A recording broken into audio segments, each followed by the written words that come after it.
Hi, last வீடியோவில் கிட்டத்தட்ட 1 kilo தக்காளி அறுவடை பண்ணோம். அதே செடியில் தான் பாருங்கள், 2 வீக்ஸாக விடாமல் மழை பெஞ்சதில் தக்காளி செடியிலே பழுத்துட்டு இருக்கு.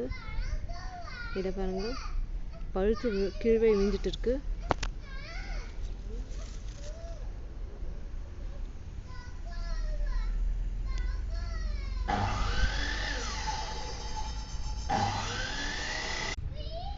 இருக்கிறதெல்லாம் பறிச்சிடுவோம்.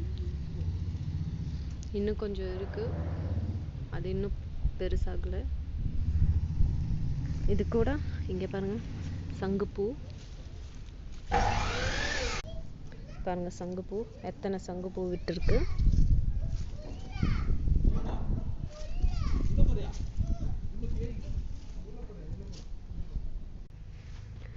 அந்த செடி தவிர்த்து இன்னொரு செடியில் பார்க்க போகிறோம். பாருங்க, எவ்வளோ பெருசாக இருக்குது தக்காளி.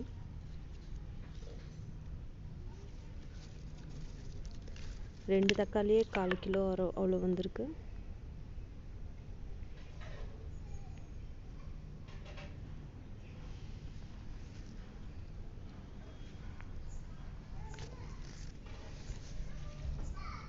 தேங்க்யூ.